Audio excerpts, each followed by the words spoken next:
Esto es Análisis Viva. ¿Qué tal? Bienvenidas, bienvenidos. Mi nombre es Salvador Leal, director de comunicación de la Bolsa Institucional de Valores, y es un gusto darles la bienvenida a un nuevo episodio de la sexta temporada de Análisis Viva, un espacio de opinión y reflexión que hemos construido junto a los analistas más destacados del sector. Los invitamos a responder las preguntas que les vamos a dejar en la caja de preguntas de Spotify y también a formar parte de nuestro canal de Telegram Viva Report. Para encontrarlo, solo tienen que ir al apartado de búsqueda en la aplicación de Telegram, dirigirse a canales y escribir ahí Viva Report. Y no olviden seguirnos en todas nuestras redes sociales para estar al tanto de los datos y tendencias que mueven a los mercados. Ahora sí, arrancamos con el episodio del día de hoy. Le damos la bienvenida a nuestro invitado. Él es José Carlos Sánchez Molotla, economista en jefe de HSBC. José Carlos, qué gusto tenerte con nosotros en esta nueva temporada de Análisis Viva. Muchas gracias, Salvador. El gusto es mío. Oye, platiquemos, si te parece bien, un poco acerca de lo que viene la próxima semana, en donde tendremos decisión de política monetaria, y yo creo que a partir de ahí podemos irnos por otros temas que quisiéramos tocar en México, en Estados Unidos, en crecimiento, en inflación, pero que nos gustaría quizás empezar con cómo lo estás viendo tú para la próxima semana, la decisión de política económica en México. Claro que sí.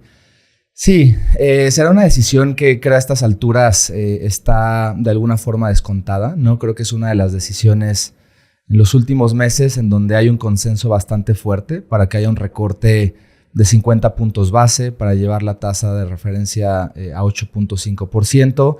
Y esto tiene mucho que ver con la combinación de factores que estamos viendo últimamente. Factores locales, hablando particularmente de temas de inflación, ¿no? Ahora podemos comentar el dato para la segunda quincena de abril. Temas de crecimiento, que estamos viendo una desaceleración importante, y también temas externos, ¿no? Que están ligados a otras variables como es el tipo de cambio, que cuando las ponemos sobre la mesa, pues permiten que pueda seguir habiendo un proceso de recalibración, como lo ha comunicado Banco de México recientemente. Sí. Y por eso es que tanto el mercado como el consenso de analistas, nosotros en HSBC, pues esperamos con bastante convicción un recorte de 50 puntos base, ¿no? Ok. Oye, y esto, digo, obviamente para continuar con las medidas de control de inflación, pero ¿y el crecimiento qué onda? Claro. ¿No? Totalmente. Yo creo que esa combinación es lo que está permitiendo justamente continuar con recortes de 50 puntos base. De materializarse, sería el tercer recorte consecutivo de 50 puntos. Y muy probablemente podríamos ver uno más hacia el mes de junio. Esa es la expectativa que tenemos en HSBC, y después analizar un poco cómo están las condiciones. Pero justamente esa combinación que mencionas, el último dato de inflación, por ejemplo, vimos un dato relativamente presionado, ligeramente por arriba de las expectativas.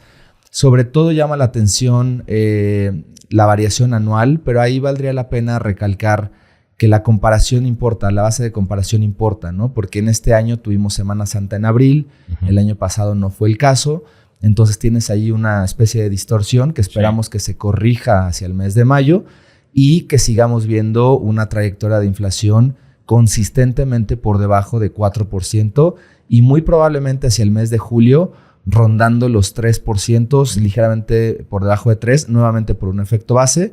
Pero creo que eso, aunado al tema de crecimiento que comentas, pues es una combinación que permite seguir teniendo esto, ¿no? Ahora, mucho tiene que ver con lo que esté sucediendo del otro lado de la frontera, tanto en términos de inflación como en términos de crecimiento. ¿Ustedes cómo están viendo Estados Unidos?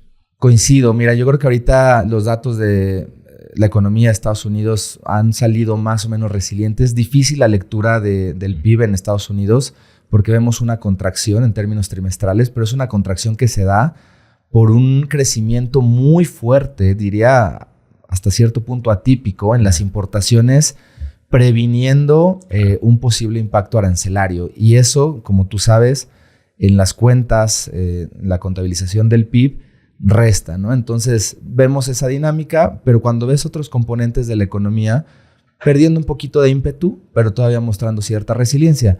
Yo lo que destacaría del ambiente global en la parte de crecimiento, pues es evidentemente el impacto negativo que estamos teniendo en México por el factor incertidumbre.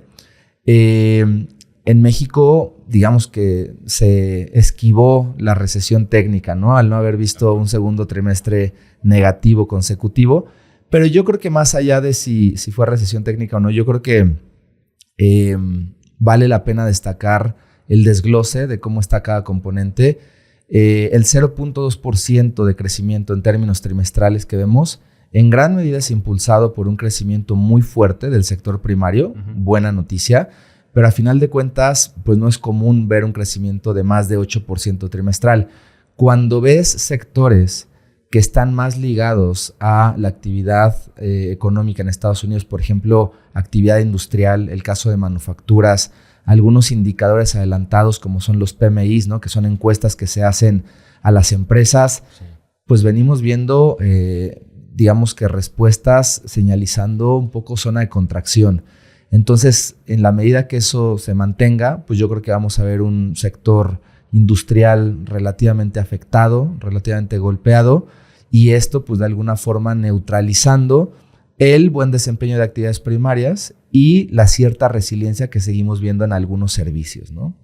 Oye, antes ahorita si quieres, estabas ya hablando de la parte de Estados Unidos, sí. Pero me gustaría detenerme un poquito todavía en nuestro país, porque pareciera que las respuestas que se han dado durante estos últimos meses o la manera en la que se ha reaccionado sí.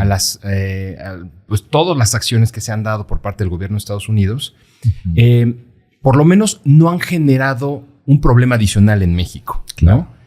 Pero no sé si esto sea suficiente para que nos alcance en términos de crecimiento, en términos de productividad, en términos... ¿Cómo sí. Están viendo ustedes, la respuesta, que me imagino que va a ser positiva, sí. pero también más hacia adelante en términos a lo mejor de política fiscal o de lo que se requiere, pues quizás no este año, pero sí en los siguientes? Sí, me parece una gran pregunta. Yo creo que habría que distinguir dos temas, ¿no? Uno, el impacto o el efecto corto plazo, y otro, viendo un poquito más las tendencias que pudiéramos ver a largo plazo.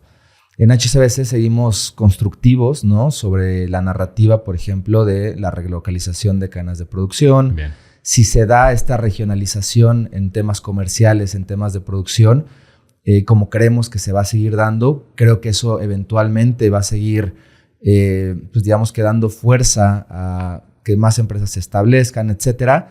Pero creo que antes de llegar a ese punto habrá que navegar la incertidumbre que tenemos en el corto plazo.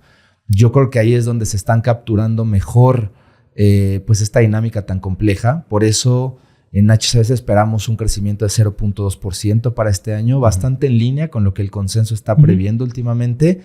Y eso lo que refleja es pues que probablemente lo que resta de 2025, pues a pesar de que se puedan ir haciendo cierto progreso en las pláticas, en las negociaciones, pues creo que va a seguir siendo un año en donde la palabra incertidumbre va a seguir siendo el común denominador.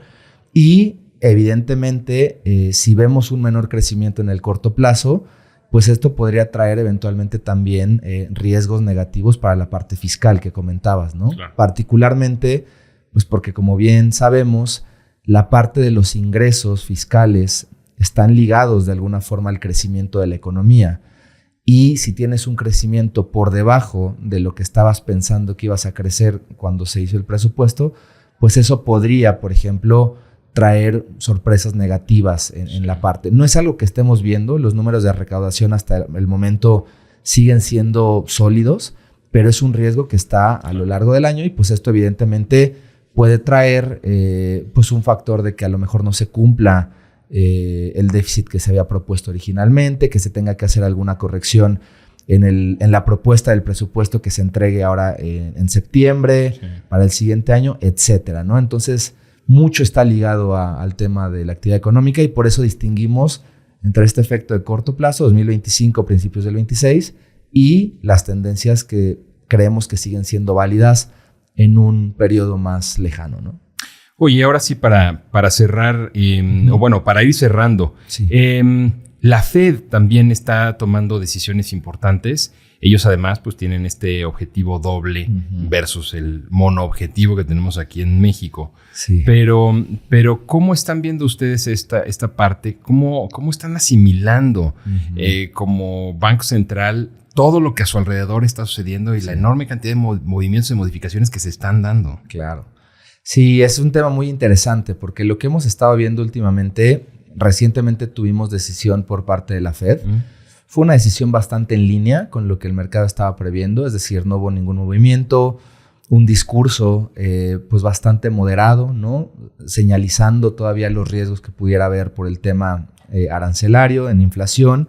Y como tú comentas, el gran dilema de cómo lidiar con un potencial escenario de menor crecimiento y una inflación que se mantenga persistente, ¿no? Sobre todo en un régimen de un mandato dual, como bien comentas.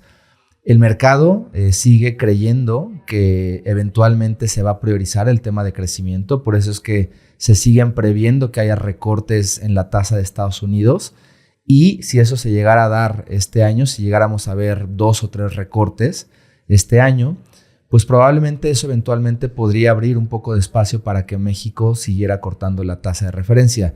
Por el momento, no pensamos que el tema de la Fed sea una variable prioritaria para Banco de México.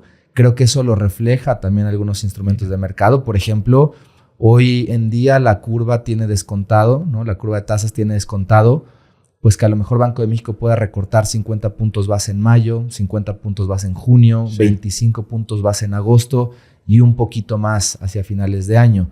Lo cual quiere decir que quizás en algún momento vuelva a haber un reacoplamiento o se vuelva más relevante, digamos, las decisiones en Estados Unidos una vez que el diferencial de tasas se comprima un poco más. Sí. Pero de momento parecería que los principales factores que van a guiar las decisiones de Banco de México, aunque están, digamos, basados en muchas variables, pero parecería que los factores internos, inflación, crecimiento, etcétera, pues van a seguir los que sigan dominando en las siguientes juntas, ¿no? Así es como lo estamos pensando en HSBC. Esta semana, ya ahora sí, si quieres para cerrar, esta semana Estados Unidos da señales pues extrañas, no sé, ya uno ya no sabe qué adjetivo ponerle, y llega un acuerdo o anuncia un acuerdo con el Reino Unido. Sí. Me imagino que tratando de ponerle presión a Europa, no sé exactamente cuál es lo que hay detrás, cuando pues hasta hace unas cuantas semanas se había peleado o había cerrado o había puesto unas condiciones comerciales muy fuertes a prácticamente todos los países del mundo. Claro. ¿Cómo debemos leer esto? Sí, bueno, coincido contigo, ¿no? Yo creo que cambia muy rápido esto, ¿no? En cuestión de semanas o incluso días. Sí. La lectura que tenemos es, creo que el anuncio de aranceles recíprocos, ¿no? Que se anuncian el 2 de abril, ¿no? En el Día de la Liberación, pues es una comunicación muy agresiva que al final de cuentas te lleva, en primer lugar, a posponer por 90 días estos aranceles y en segundo lugar, a tratar de acelerar negociaciones, pues justamente por las implicaciones tan negativas que podría traer la materialización de este régimen arancelario. Ojalá que este acuerdo, digamos, con Reino Unido sea un primer precedente de cómo pueden ir avanzando las negociaciones, ya sea bilaterales o por regiones.